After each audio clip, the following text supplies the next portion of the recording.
अस्सलामु अलैकुम दोस्तों, आपका स्वागत है हमारे चैनल पर। आज हम एक बहुत ही खास और प्रेरणादायक विषय पर बात करने जा रहे हैं। पैगंबर मोहम्मद सल्लल्लाहु अलैहि वसल्लम के जीवन की एक महत्वपूर्ण घटना, जब उन्होंने मक्का में काबा के पुनर्निर्माण में अपनी बुद्धिमत्ता और नेतृत्व का परिचय दिया। इसके साथ ही हम उनके युवावस्था के कुछ गुणों और नैतिकता के बारे में भी जानेंगे, जो उन्हें एक आदर्श इंसान बनाते थे। तो चलिए बिना देर किए शुरू करते हैं। जब पैगंबर मोहम्मद सल्लल्लाहु अलैहि वसल्लम 35 वर्ष के थे, तब कुरैश ने काबा का पुनर्निर्माण शुरू किया। ऐसा इसलिए था क्योंकि काबा, जो इब्राहिम अलैहिस्सलाम के समय से बना था, केवल 6.30 मीटर ऊंचा और सफेद पत्थरों से बना एक निचला भवन था।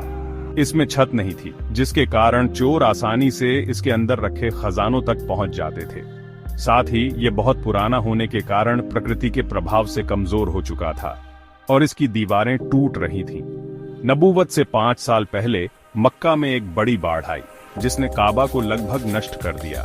कुरैश को काबा की पवित्रता और महत्व को बनाए रखने के लिए इसका पुनर्निर्माण करना पड़ा। कुरैश के सरदारों ने फैसला किया कि काबा के पुनर्निर्माण में केवल वैध धन का उपयोग होगा। वेश्यावृत्ति, सूदखोरी या किसी भी अनुचित तरीके से कमाया गया धन शामिल नहीं किया गया। शुरू में लोग दीवारों को तोड़ने से डर रहे थे, लेकिन अल वलीद बिन अल मुगीरा अल मखजूमी ने काम शुरू किया। जब उन्हें कोई नुकसान नहीं हुआ, तो बाकी लोग भी दीवारों को तोड़ने में शामिल हो गए, जब तक कि वे इब्राहिम अलैहिस्सलाम द्वारा रखी गई नींव तक नहीं पहुंच गए। पुनर्निर्माण के दौरान कुरैश ने काम को विभिन्न कबीलों के बीच बांट दिया। प्रत्येक कबीले को काबा का एक हिस्सा बनाने की जिम्मेदारी दी गई। पत्थर इकट्ठा किए गए और एक रोमन राजमिस्त्री बाकूम ने पत्थर बिछाने का काम किया। सब कुछ सुचारू रूप से चल रहा था, लेकिन जब पवित्र हजर-ए-असवद, काला पत्थर, को उसके स्थान पर रखने का समय आया, तो सरदारों के बीच विवाद शुरू हो गया। 4-5 दिनों तक यह विवाद चला और बात इतनी बढ़ गई कि तलवारें निकलने वाली थीं और खून खराबा होने की आशंका थी। तभी सबसे बुजुर्ग सरदार अबू उमैया बिन मुगीरा अल मखजूमी ने एक सुझाव दिया, जिसे सभी ने स्वीकार कर लिया। उन्होंने कहा, जो व्यक्ति सबसे पहले मस्जिद में प्रवेश करेगा, वही इस मामले का फैसला करेगा। अल्लाह की मर्जी थी कि उस समय पैगंबर मोहम्मद सल्लल्लाहु अलैहि वसल्लम सबसे पहले मस्जिद में दाखिल हुए। उन्हें देखते ही सभी ने एक स्वर में कहा, अल अमीन, विश्वसनीय, आ गए हैं, हम उनके फैसले को मानेंगे। पैगंबर सल्लल्लाहु अलैहि वसल्लम ने शांत और संयमित रहते हुए एक बुद्धिमान समाधान निकाला। उन्होंने एक चादर मांगी, उसे जमीन पर बिछाया और हजर-ए-असवद को उसके बीच में रखा। फिर उन्होंने विभिन्न कबीलों के प्रतिनिधियों को बुलाया और कहा कि सभी मिलकर चादर को उठाएं। जब पत्थर सही स्थान पर पहुंचा, तो पैगंबर सल्लल्लाहु अलैहि वसल्लम ने स्वयं अपने हाथों से उसे सही जगह पर रखा। इस तरह उनकी बुद्धिमानी ने एक गंभीर विवाद को शांत किया और बड़े खतरे को टाल दिया। कुरैश के पास वैध धन की कमी हो गई, इसलिए उन्होंने काबा के उत्तरी हिस्से में 6 गज के क्षेत्र को छोड़ दिया, जिसे अल हिज्र या अल हतीम कहा जाता है। उन्होंने काबा के दरवाजे को जमीन से 2 मीटर ऊंचा किया, ताकि केवल वही लोग प्रवेश कर सकें जिन्हें वे चाहते थे। जब काबा की संरचना 15 गज ऊंची हो गई, तो उन्होंने 6 स्तंभों पर टिकी छत बनाई। पुनर्निर्माण के बाद काबा एक 15 मीटर ऊंचे चौकोर भवन के रूप में तैयार हुआ। हजर-ए-असवद और उसके सामने की दीवार प्रत्येक 10 मीटर लंबी थी। हजर-ए-असवद जमीन से 1.5 मीटर की ऊंचाई पर था। बाकी 2 दीवारें प्रत्येक 12 मीटर लंबी थीं। दरवाजा जमीन से 2 मीटर ऊंचा था।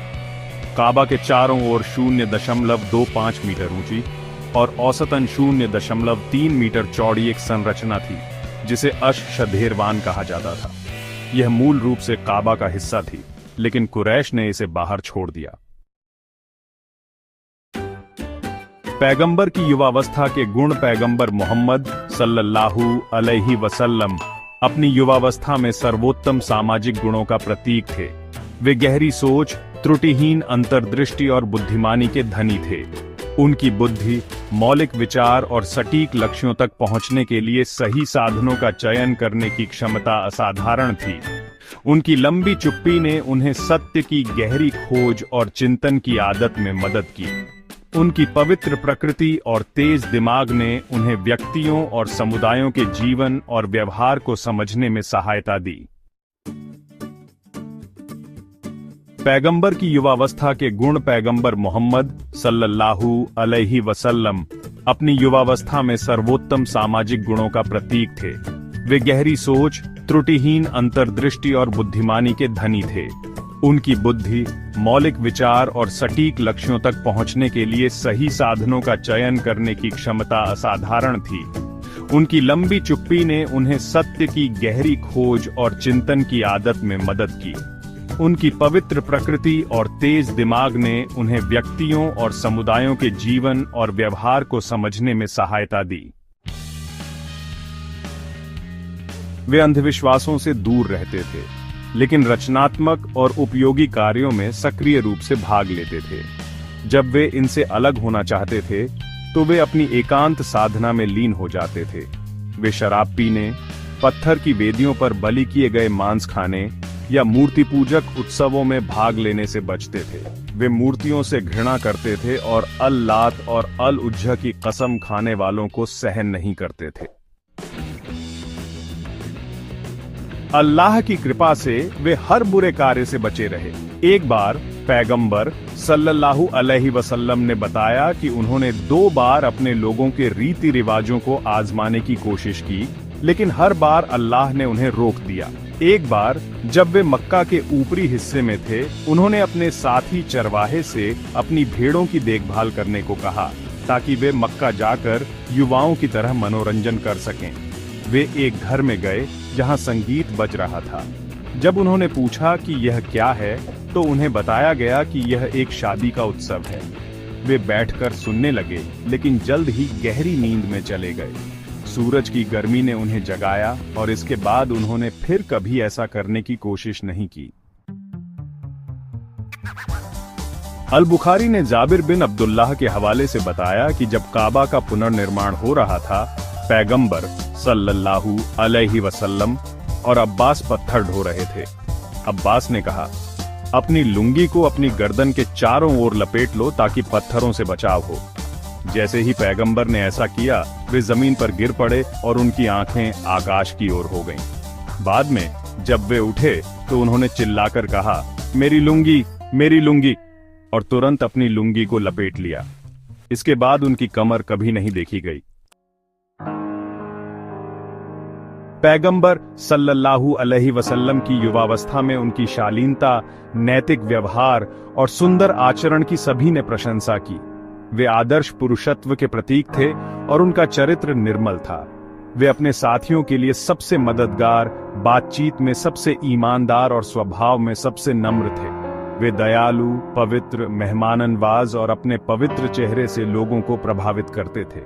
वे सबसे सच्चे और वचन निभाने वाले थे। उनके साथी नागरिकों ने उन्हें सर्वसम्मति से अल अमीन, विश्वसनीय की उपाधि दी।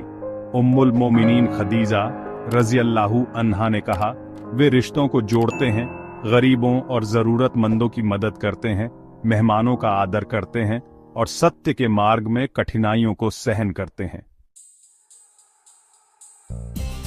तो दोस्तों, यह थी पैगंबर मोहम्मद सल्लल्लाहु अलैहि वसल्लम के जीवन की एक प्रेरणादायक घटना और उनकी युवावस्था के कुछ गुणों की कहानी। उनकी बुद्धिमानी, नैतिकता और नेतृत्व हमें आज भी प्रेरित करते हैं। अगर आपको ये वीडियो पसंद आया तो लाइक करें, शेयर करें और हमारे चैनल को सब्सक्राइब करें। नोटिफिकेशन बेल को दबाना न भूलें ताकि आपको हमारे नए वीडियो की सूचना मिलती रहे। आप अपने विचार और सुझाव कमेंट बॉक्स में जरूर बताएं। मिलते हैं अगले वीडियो में, तब तक के लिए अल्लाह हाफिज।